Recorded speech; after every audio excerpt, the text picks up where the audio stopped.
بارك وكرم على هذا النبي الأمين الرسول المبين نبينا وسيدنا محمد وعلى آله الطاهرين وصحبه أجمعين وذرياته وأمته إلى يوم الدين.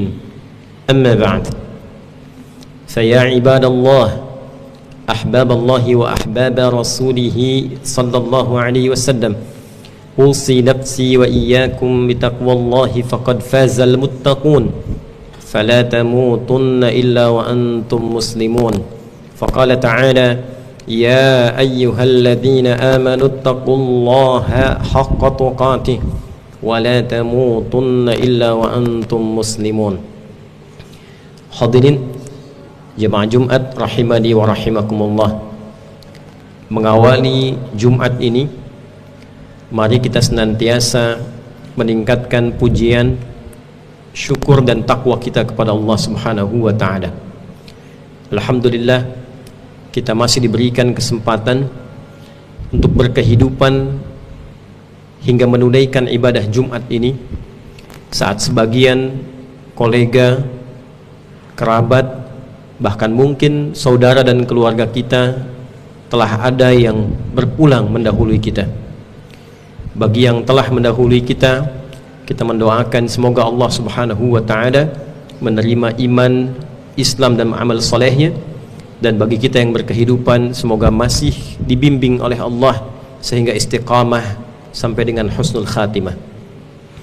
Hadirin, setiap keluarga, baik orang tua atau bahkan dalam konteks kehidupan yang luas, berbangsa dan bernegara, tentu menginginkan lahirnya generasi yang terbaik. Sering diistilahkan dengan generasi emas yang dapat melanjutkan estafet kemakmuran hidup berkeluarga. Dalam konteks bernegara, berbangsa, diharapkan mampu membangun, mensejahterakan kehidupan berbangsa bernegaranya dan menampilkan kemakmuran dalam berkehidupan yang berkemajuan. Di dalam Al-Quran, prinsip menyiapkan generasi emas, generasi terbaik ini digolongkan pada bagian amal takwa yang seharusnya dikerjakan oleh setiap bagian keluarga sebagai komunitas terkecil dari kehidupan bermasyarakat, berbangsa dan bernegara, dan ditampilkan beberapa syarat utama guna menghadirkan generasi-generasi terbaik yang siap menghadirkan kemakmuran, kebaikan dan kemajuan. Al-Quran surah keempat An-Nisa di ayat yang ke-9 ialah di antara ayat yang memberikan petunjuk secara langsung yang bersifat strategis, sekaligus memberikan pesan yang kuat khususnya pada setiap orang tua, dalam konteks sekolah kepada para guru, dalam konteks kehidupan berbangsa bernegara kepada para penyelenggara negara. Allah Subhanahu wa ta'ala berfirman, ba'da a'udzu billahi minasyaitonir rajim, bismillahirrahmanirrahim, wal yakhshal ladzina law taraku min khalfihim dzurriyyatan dhi'afa khafu 'alaihim falyattaqullaha wal yaqulu qawlan sadida. Wal yakhshal ladzina law taraku min khalfihim dzurriyyatan dhi'afa, dan hendaklah banyak orang merasa kekhawatiran yang mendalam. Alladzina itu setidaknya disebutkan 1080 kali dalam Al-Quran, menunjuk pada objek dalam bentuk kata konjungsi, kata sambung, menunjuk pada objek tanpa batas dengan makna komunal, makna yang mengelompok. Kalau dikategorikan pada kehidupan keluarga, hendaklah para orang tua dan setiap anggota keluarga itu. Kalaulah di kehidupan sekolah, hendaklah para guru itu, termasuk di dalamnya penyelenggara pendidikan, kepala sekolahnya, wakil kepala sekolahnya, bagian administrasinya yang menyelenggarakan kehidupan di sekolah, aktivitas di sekolah. Dalam konteks kehidupan berbangsa, bernegara, hendaklah para penyelenggara negara itu merasa khawatir yang dalam. Ada khasyah. Khasyah itu kekhawatiran yang sangat dalam, rasa takut mendalam. Bila tidak sampai pada derajat khasyah, kekhawatiran standar itu khauf namanya. Kita khawatir kalau hari ini turun hujan, khauf. Kita khawatir kalau hari ini ada yang telat pulang, khauf. Kegelisahan standar, seseorang diuji dengan kegelisahan, itu khauf namanya. Wala nabluwannakum bisyai' minal khauf. Setiap yang hidup itu akan diuji, yang dengan ujian itu bisa memperkuat kemampuan daya tahan hidupnya. Di antara ujian itu adalah hadirnya kegelisahan. Di atas itu ada khasyah. Dalam konteks menyiapkan generasi yang kuat, generasi yang tangguh, diminta para orang tua, para guru, penyelenggara pendidikan, penyelenggara negara dalam konteks yang lebih luas, itu diminta oleh Allah merasa khawatir yang sangat, khawatir yang dalam jika tak mampu menyiapkan generasi yang kuat. Jika terlahir esok-esok generasi yang lemah, generasi yang tak mampu meneruskan pembangunan, generasi yang tak mampu menjaga martabat keluarga, generasi yang tak mampu menjaga nilai-nilai luhur dalam kehidupan bersosial, lemah. Lemah ini kemudian dijelaskan setidaknya oleh para ulama dalam 3 kategori. Jadi kalau kita ingin ambil makna kebalikannya, mafhum mukhalafah, agar terwujudnya generasi yang kuat, generasi terbaik, atau diistilahkan generasi emas, mestilah terwujud 3 syarat utama ini. Yang pertama adalah hendaknya dipastikan generasi itu tidak lemah iman. Pengertian terbaliknya, kuat imannya, kuat spiritualitasnya, kuat beragamanya. Mengapa ini penting? Karena di antara 3 bagian tubuh manusia, fisik, akal, dan jiwanya, nilai-nilai spiritual, kekuatan beragama adalah bagian pokok yang mengisi kekuatan spiritual setiap manusia. Di dalam kekuatan spiritual itu terdapat satu potensi yang melahirkan karakter moral. Dalam bahasa kita sekarang disebut dengan integritas. Itulah yang dimaksud dengan jiwa takwa. Wa nafsin wa ma sawwaha fa'alhamaha fujuraha wa taqwaha. Di dalam jiwa takwa itu terisi semua kumpulan sifat-sifat kebaikan. Jujur, disiplin, rendah hati, sabar, semua kumpulan sifat kebaikan jika dikumpulkan diberi nama dengan takwa. Lawannya disebut dengan nafsu. Jadi sekalipun didapatkan oleh kita orang yang pintar, orang yang kuat fisiknya, tapi tidak ada sifat kebaikan pada dirinya, lemah imannya, lemah agamanya, maka akan cenderung kepintaran itu disetir oleh nafsunya, dikendalikan oleh jiwa buruknya. Ini yang menjadikan orang pintar seringkali merusak. Orang pintar berbuat kriminal, orang pintar mencelakai.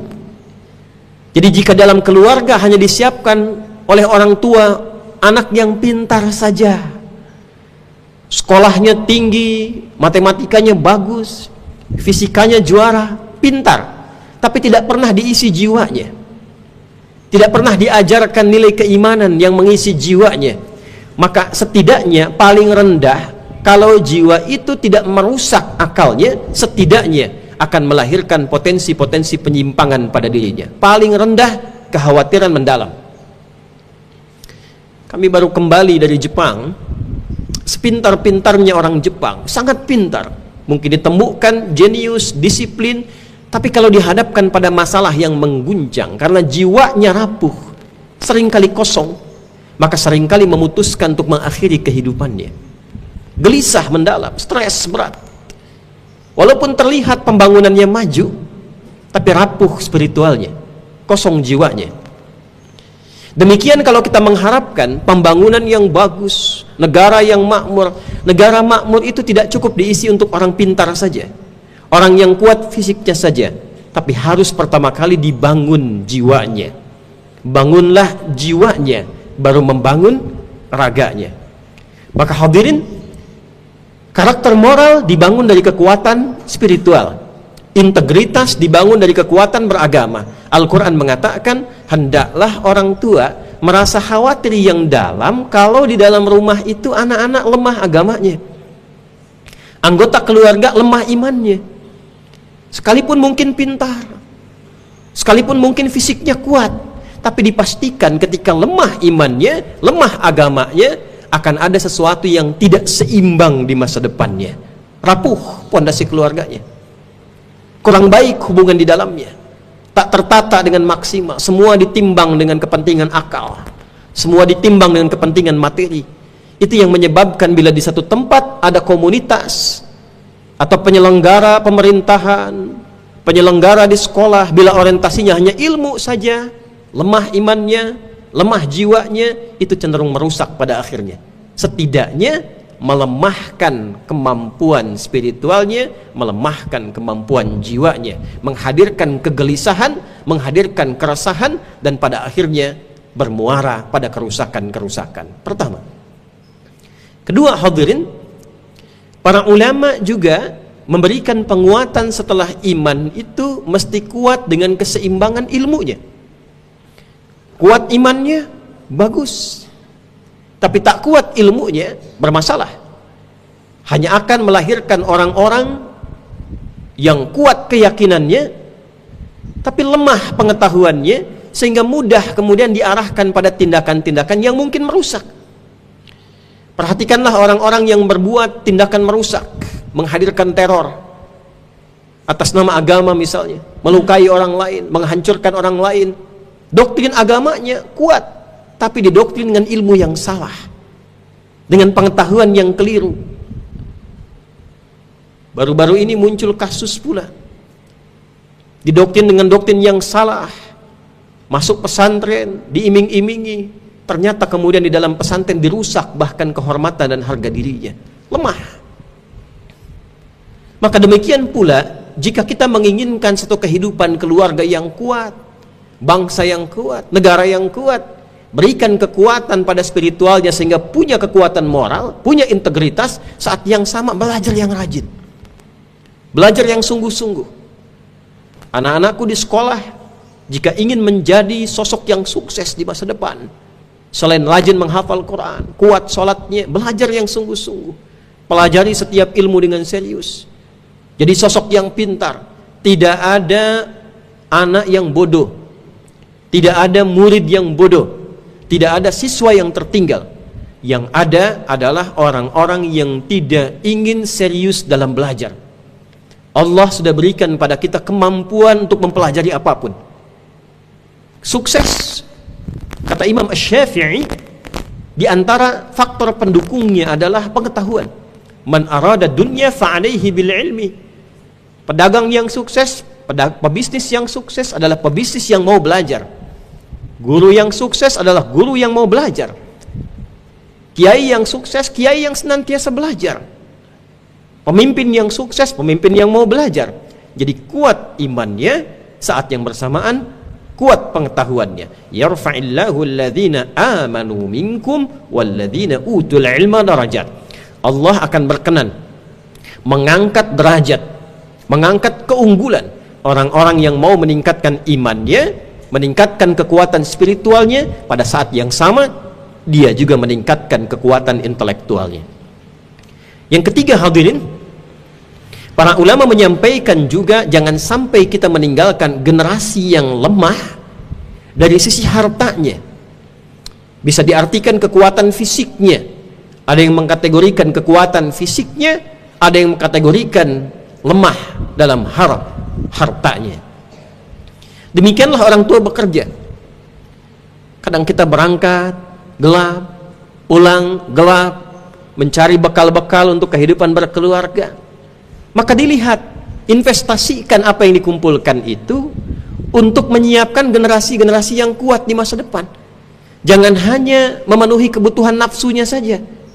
Ayah punya selera nafsu, kumpul-kumpul uang habis ke situ, habis dibakar jadi asap, habis disalurkan untuk hobi saja, sementara meninggalkan anak tidak cukup untuk makan, gizinya kurang, bekalnya tak cukup, fisiknya lemah. Ibu hanya menyalurkan hobi, model baru pakaiannya, model baru handphonenya, sehingga lupa memberikan makanan yang bergizi untuk anak-anaknya. Sementara martabat keluarga di masa depan dipertaruhkan untuk diteruskan dengan hadirnya generasi-generasi yang kuat di masa depan. Demikian pula negara harus pandai memilah dan memilih sumber daya yang ada di negara itu, mineralnya, emasnya, tambangnya, nikelnya, sawahnya dirawat. Jangan sampai semua hilang, dipertaruhkan hanya untuk mewujudkan kepentingan nafsu-nafsu sementara saja. Maka difikirkan, ingin generasi emas 2045, sekarang tinggal 19 tahun lagi. Berapa sumber daya alam yang sekarang masih kita miliki dari Sabang sampai Merauke untuk 38 provinsi, untuk lebih daripada 270 juta penduduk. Berapa anak-anaknya? Berapa yang disiapkan untuk mereka ke depan? Hadirin sekalian, ini tiga bagian ini, iman, ilmu, harta atau fisik, ditempatkan oleh Allah Subhanahu wa taala sebagai bagian dari program takwa yang ditampilkan dalam Al-Quran secara kolektif, harus disiapkan oleh para penyelenggara kehidupan berumah tangga, penyelenggara pendidikan di sekolah, penyelenggara kehidupan berbangsa dan bernegara. Waliyattaqullaha, hendaklah kita menyiapkan tiga bagian ini dengan spirit takwa. Di para guru mendidik anak-anak asuh dididik di sekolah, itu ditempatkan oleh Al-Quran sebagai bagian dari program takwa kolektif. Tidak cukup dengan mengajar saja, mesti menjadi guru yang bertakwa, OB yang bertakwa, security yang bertakwa, admin yang bertakwa. Kalau kita selenggarakan sekolah ini dengan algoritma takwa, maka muncullah kepedulian. Guru khawatir kalau anaknya belum bisa ngaji, Al-Qurannya belum hafal dengan baik. Bukan sekedar memenuhi tuntutan kurikulum, yang penting dikejar hafal sekian juz, tapi bacaannya tak baik, hafalannya tidak membuat anaknya lebih baik. Orang tua bukan hanya sekedar mengejar target sebulan dapat berapa, tapi ada nilai takwa di dalamnya. Yang didapatkan itu membentuk anak-anak yang baik, yang dengan anak baik ini investasi ke depan merawat orang tua jadi lebih baik. Jika orang tua menata diri dengan takwa, diasuh anak dengan algoritma takwa, anak itu kelak kemudian dengan sifat takwa itu kembali menata orang tuanya di masa depan. Rugi kita korbankan tenaga, pikiran, harta merawat anak, ternyata setelah dewasa kepedulian tidak ada pada orang tua. Untuk sekedar doa pun belum paham doa apa yang harus dibacakan. Maka sepanjang kita berkehidupan tidak ada batasnya. Anak sudah dewasa, orang tua masih ada harapan. Dengan doa orang tua, dengan kekuatan orang tua, maka setidaknya ada doa-doa supaya anak itu tidak dijauhkan dari Allah Subhanahu wa taala. Ada doa supaya anak itu tetap mendapatkan pengetahuan, dan biarkan takdir Allah mengantarkan bimbingan kepada anak-anak kita. Maka demikian, jika menginginkan generasi emas untuk bangsa ini, pejabatnya mesti takwa dulu. Presiden mesti takwa, menteri mesti bertakwa, gubernur mesti bertakwa, bupati mesti bertakwa, wali kota mesti bertakwa. Tidak mungkin akan lahir generasi emas kalau penyelenggara negaranya tidak bertakwa. Kalau takwa hilang, mineral hilang, tambang lama-lama hilang, emas hilang, nikel hilang, maka bagaimana mungkin mengharapkan generasi yang kuat di masa depan sementara apa yang akan dimakan oleh mereka sudah hilang? Pengetahuan hilang karena kampus-kampus menyelenggarakan pendidikan tidak dengan nilai takwa. Maka sebelum mengharapkan mahasiswanya sukses, pintar, gurunya dulu mengajar dengan takwa, rektornya bertakwa, dekannya bertakwa, dosennya bertakwa. Kalau algoritma ini kita hadirkan secara kolektif, barulah kita bisa berdoa, mengharap, merencanakan, dan bahkan mendambakan lahirnya generasi emas yang kita harapkan. Demikian tiga bagian ini setidaknya kalau bukan khasyah, kata Allah, khafu alaihim, setidaknya mesti ada kekhawatiran standar. 19 tahun lagi untuk 2045. Tidak tiba-tiba 2045 langsung emas, tidak, harus disiapkan dulu. Apa persiapannya selama 19 tahun ini? Apa rencana jangka pendeknya, rencana jangka menengahnya, baru kemudian dapat dipanen hasilnya.